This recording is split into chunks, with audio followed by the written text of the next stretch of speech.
the Online Safety Act now in the UK, which has been put through under the guise that it's to save the children from pornography. And pornography is always the canary in the coal mine when it comes to censorship and control, especially when you throw kiddies into the mix as well. You know, no one really wants to admit that they like porn, let alone crusade for it. You know, a lot of people don't like it in general. People who do like it aren't going to put their head above the parapets. But like, no, don't censor our porn. And like I say, especially if you throw kiddies in the mix, and it's like, you must think of the children. No one wants to defy that. But that's a very good way for government to then put in more controls and restrictions and censorship. Like I say, pornography is always the easy canary in the coal mine that the government will throw in and see what they can get away with, and then it spreads. But the thing is, even though the Online Safety Act in the UK is focused on, it's all about porn and stopping the kiddies looking at porn, that's a very actually tiny part of it. It's online harms. Basically anything that they consider harmful for us online. And it's them deciding what's harmful to us, not us. So what could be considered harmful online? Maybe statistics that expose how much crime is being committed by certain groups, or how much a certain group is costing us financially. That's harmful to their community, isn't it, if we find out that and we're not happy about it.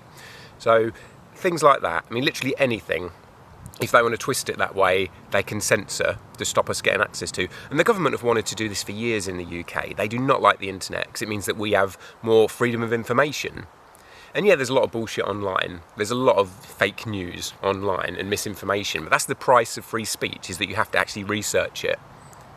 But I would rather that. I'd rather have to search through a sea of shit to find the truth than only be fed what I'm allowed to know through the mainstream media propaganda machine that basically the government run. You know, it's what they deem we are allowed to know. And that's why they hate the internet so much, and they've wanted to control it like this for years, because they want to control what information we have access to.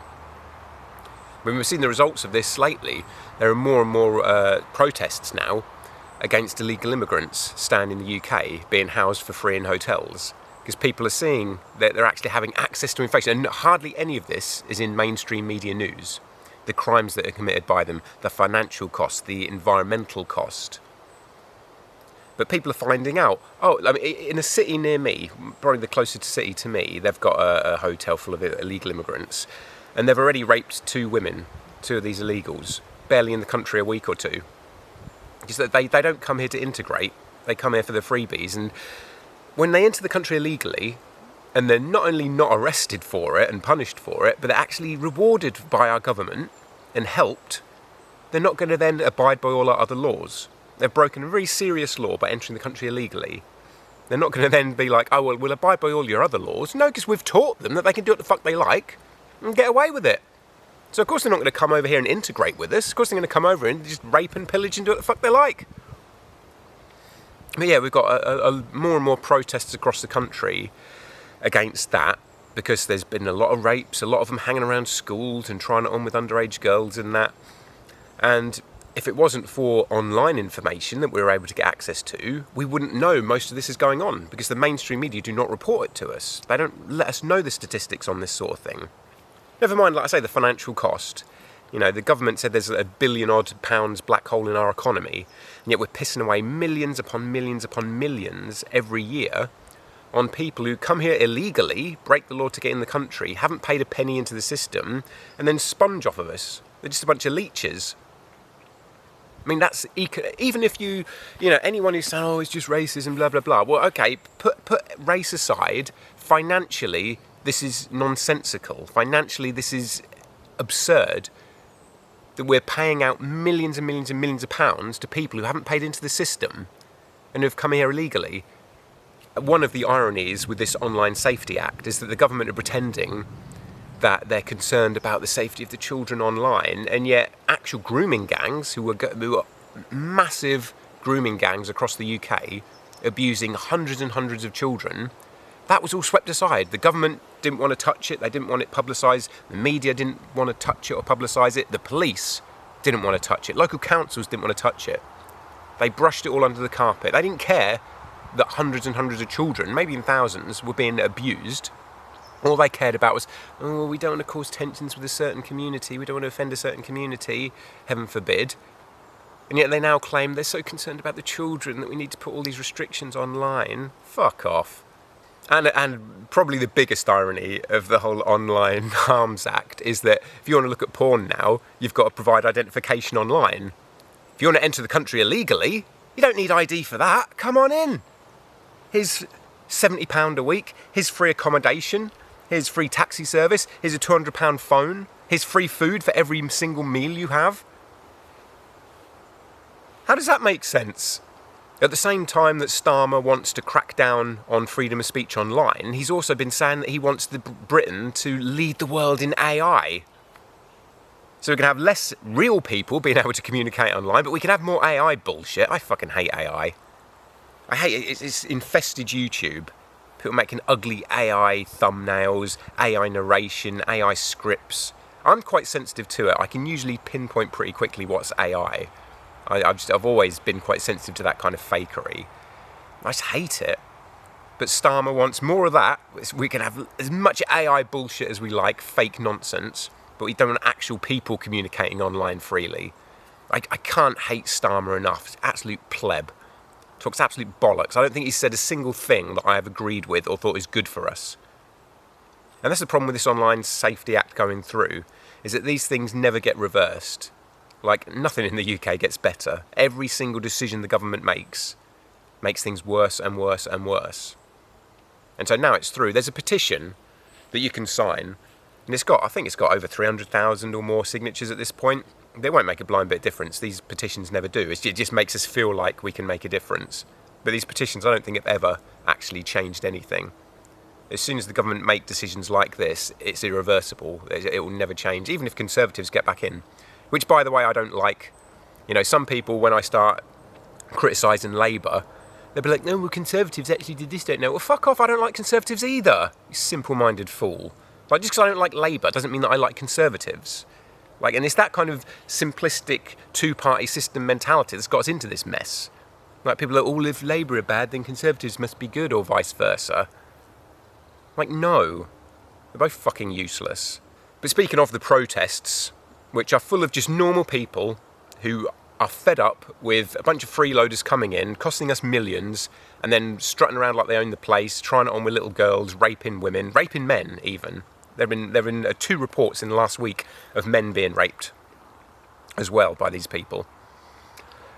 But the police turn up there and they, in their van, run over one guy. Another guy had some teeth knocked out by one of the police officers with his riot shield. And this guy, he might have been mouthing off a bit, but he wasn't getting physically violent. But the police officer just whacked him with his riot shield, knocked his teeth out.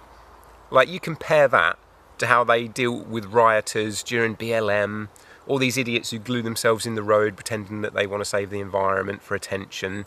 The police drop to the goddamn knees for them, or they bring them tea and fucking blankets.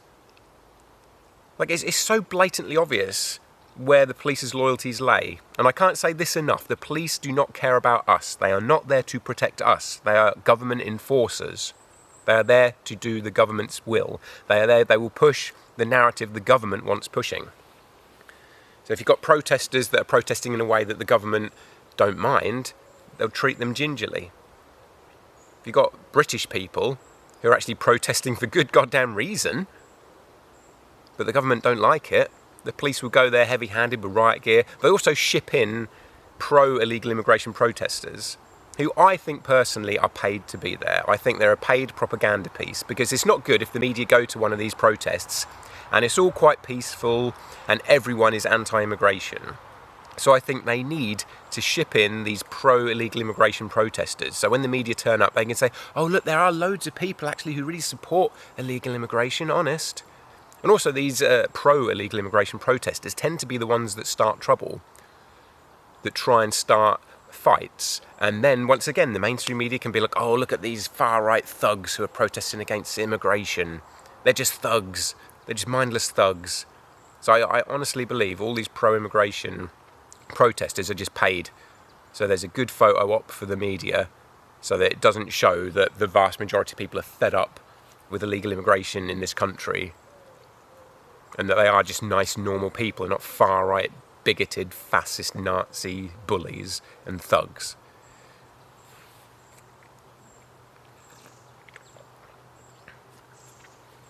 People who don't live in the UK, especially maybe in America, where I think people are a lot more patriotic, probably have no idea how bad it is here. Like a young girl, there was a school, and it said to the pupils, we're going to have a culture day. You've got to come in and you've got to dress up in the clothing that reflects your culture and give a speech about how important your culture is to you. So a British girl thought, okay then, I'll do my homework. Went in there in a Union Jack dress, kind of like Jerry Halliwell wore in the Spice Girls in the 90s, with a speech about Britain and British culture and how much she appreciated it. As soon as she walked in the door with that Union Jack flag dress on, she was pulled aside by the teachers, like, oh no, you can't wear that. Can't wear that, you need to go home and get changed. When we said about celebrating cultures, we didn't mean British, heaven forbid. And she was sent home. She was basically punished. She wasn't doing anything wrong. She was doing what they'd told her to do.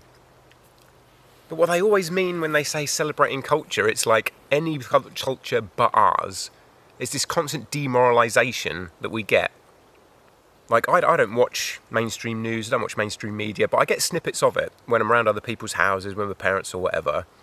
And maybe it's because I don't watch it normally that I'm more sensitive to it, but it's instant. The second I see anything on mainstream UK TV, like the propaganda is so blatant, and the demoralisation.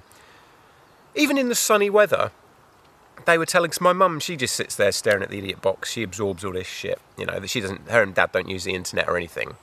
But even, to be fair, even they started to notice things. I was kind of proud of them. Last year, they'd started to notice things, and they'd started to say, hang about, what's this? But then after the protests last year, about 3 little girls who were butchered by a guy from a certain background, and the mainstream media said, oh no, anyone who protests against that is a far-right bigot and extremist. All of a sudden my parents backed off and were like, no. They'll happily moan and groan about whatever's going on in Gaza across the fucking ocean. Anything in the UK, it scared them off talking about it. So like I say, they just stare at the idiot box and absorb what they're told from that. And this year, we had really beautiful, hot, sunny weather this summer for a few weeks. Now it's kind of chilly again. But whenever we have a nice summer, any nice weather in the UK, the weather forecast is like this bright red map as if the country's on fire and volcanic eruptions have begun. And they're saying, oh, weather warning, it's too hot. And they were even saying, if in the hot weather, sit indoors, close your windows and draw your curtains. Like, that's terrible.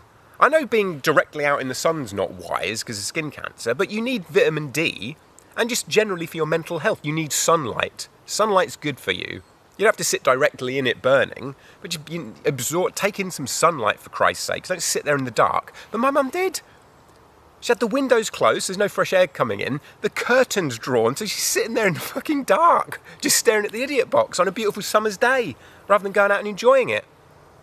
Because the mainstream media is putting this fear into people and telling them, oh, it's too hot, it's terrible, it's an emergency. Don't go out and have fun, don't go out and enjoy the sunshine, just sit there in the dark. But when it comes to the police now in the UK, they seem to really have contempt for us, as do the government, as do the media, and that's very demoralising. It's actually really depressing. It really does get to you, knowing that you live in a country where all of your infrastructure hates you. All these systems that we pay for that are supposed to be there to serve us actually really kind of hate us and have contempt for us, the police, the government, the media. And I think most of the decent police officers who legitimately did want to do some good, they wanted to join the police force so they could help people, have all been driven out because they see all this bullshit and they see that, like, if your car is burgled, police won't do anything. They literally won't turn up. They'll just give you a number for your insurance company. If your car's stolen, if your home's burgled, if you own a business and you've got shoplifters, if you're pickpocketed, police won't do anything. Your bike gets stolen, they won't bother. They'll just give you a number to give to your insurance company. They will not bother. But at the same time, they've got endless resources, it seems now, to police us online. Now we've got this online harms bullshit. That shows where their loyalties lay. And like I say, all the decent police officers, they don't want to be a part of that, so they've left. And so we're left with the type of people that shouldn't be police officers. People who are on a power trip, people who just want to be bullies, basically. People who are a bit thick. They join the police force and they don't care. They'll blindly follow orders if it means that they can go around throwing the weight around, give them a bit of authority, make them feel like the dick's bigger. And the thing is, it's almost too late. Like, Starmer has given some lip service to how we're losing our sense of community in the UK because of immigration, blah, blah, blah. I don't think he gives a shit. And they've said, oh, they're going to crack down on these gangs who are people smuggling. You don't need to. All you need to do is stop giving freebies out to the illegal immigrants. For starters, they're criminals anyway. That's why they're illegal immigrants. Stop giving them freebies. When they enter the country, don't give them anything. Put them in a prison because they're criminals.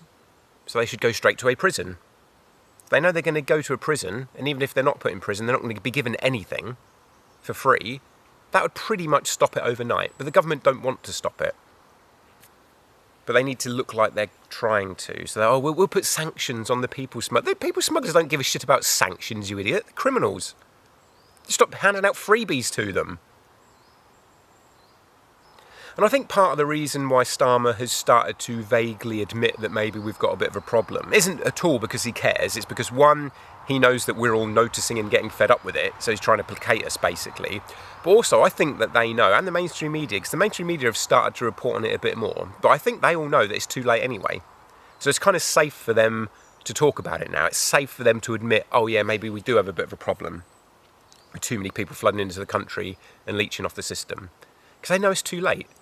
Last year, over 40% of people born in the UK were born from non-British citizens.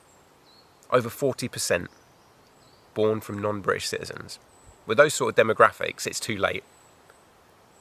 I mean, it's not like they're going to stop immigration or illegal immigration anytime soon anyway, but even if they did, with the statistics the way they are, and the demographics the way they are, it's too late.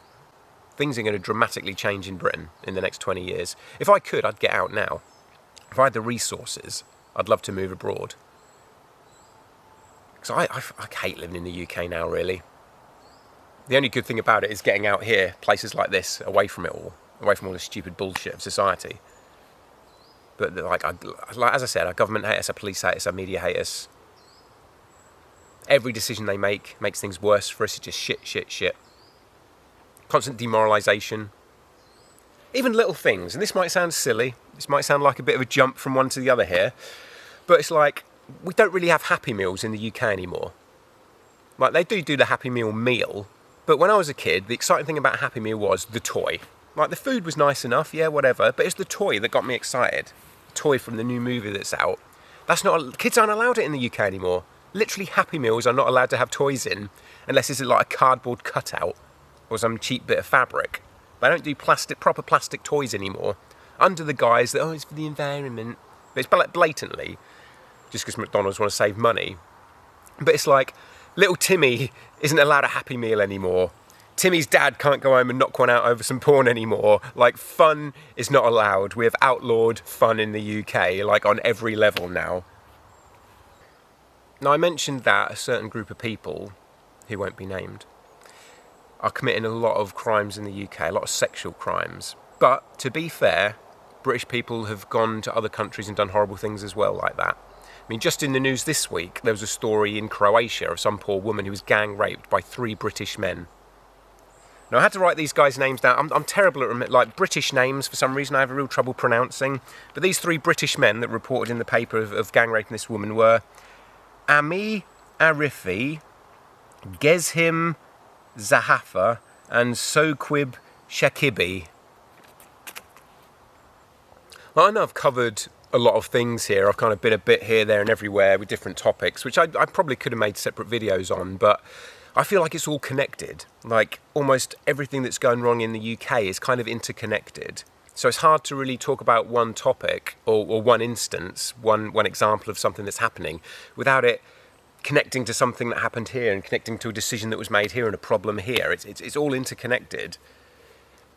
I mean, the UK is basically a failing state at this point, and that's not an exaggeration. I think we're too far gone now for it to be fixed.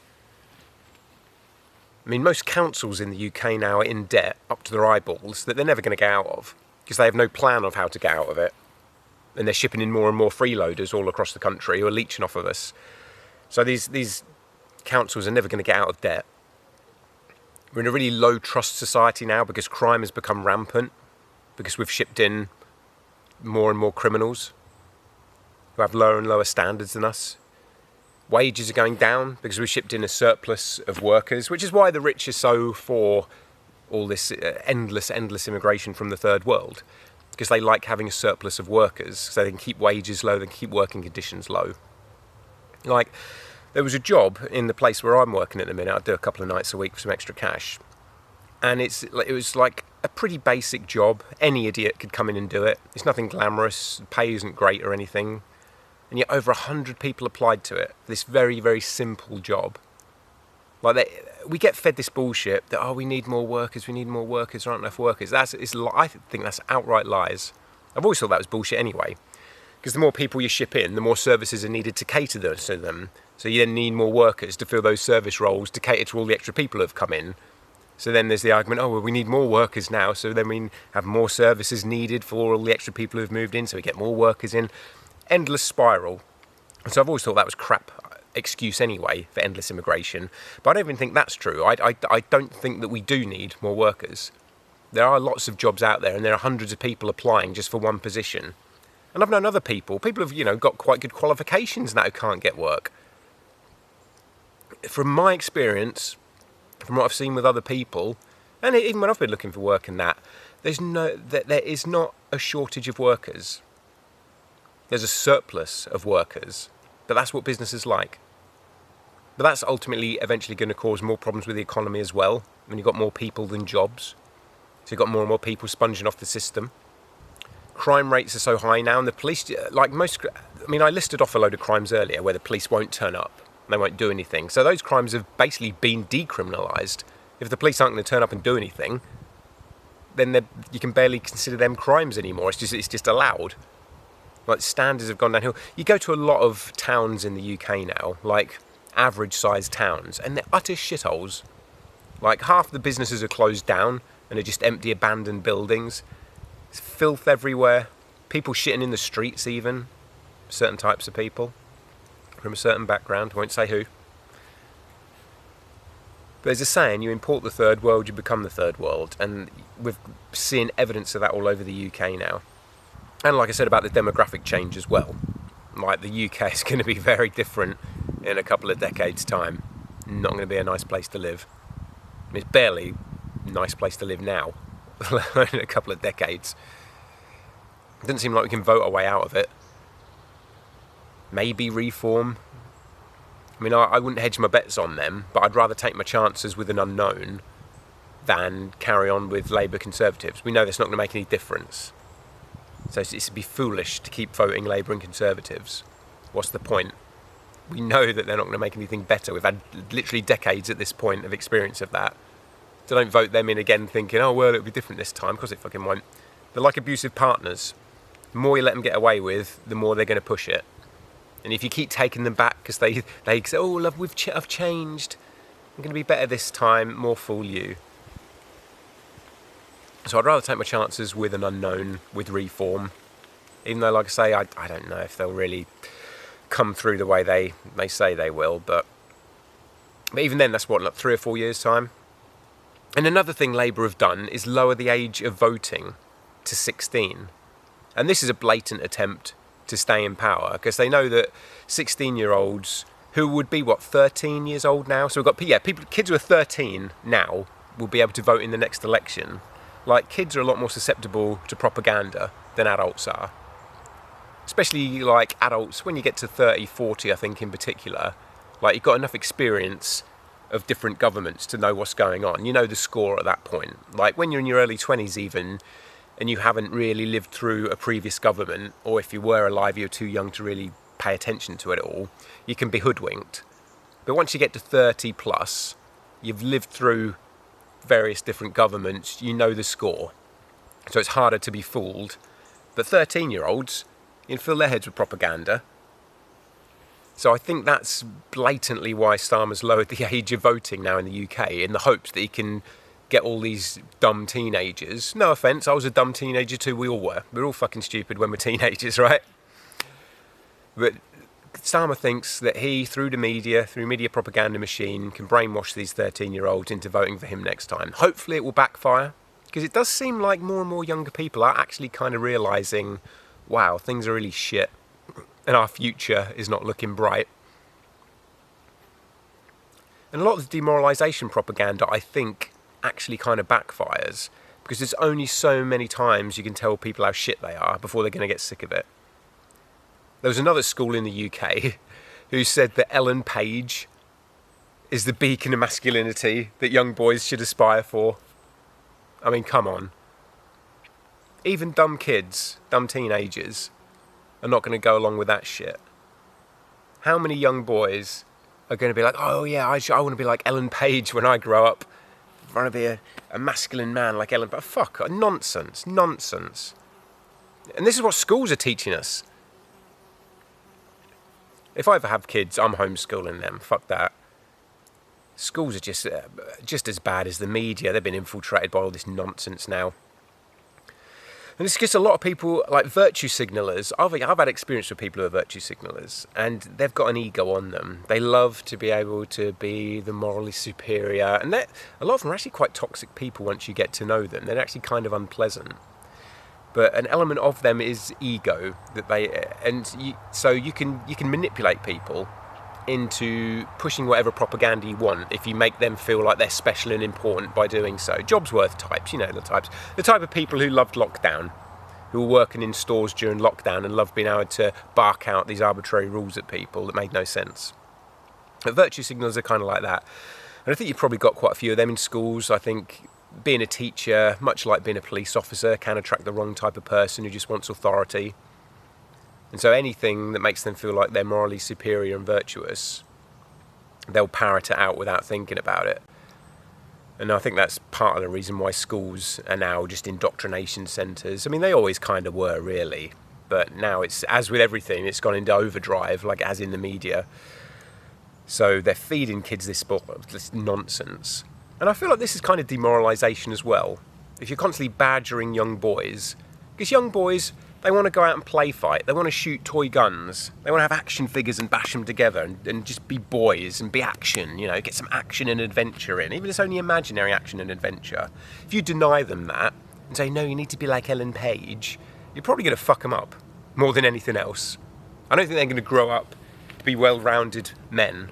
You're probably going to push them more towards toxic masculinity, if anything, because they're grown up confused about it all. Never mind that there aren't many fathers in the picture anymore anyway. And most boys are raised by women and taught by women in schools because there are more female teachers than male. So that makes you question where this whole toxic masculinity problem even comes from in the first place, if most boys are being raised by women now and taught by women. But anyway, telling them they need to grow up to be like Ellen Page, probably just going to fuck them up more. But the point I'm trying to get to here, got distracted again. Like I say, all this stuff interconnects, so it's hard to mention one thing that it's spiralling into something else. But basically, the more demoralisation type propaganda like this people are fed, no matter how old they are or young they are, I think it actually end up pushing them in the opposite direction. And I think that's what's happening with a lot of young people now. So let me know what you guys think in the comments. Let me know that I'm not the only one here who thinks this shit, who's noticing all this stuff, please God.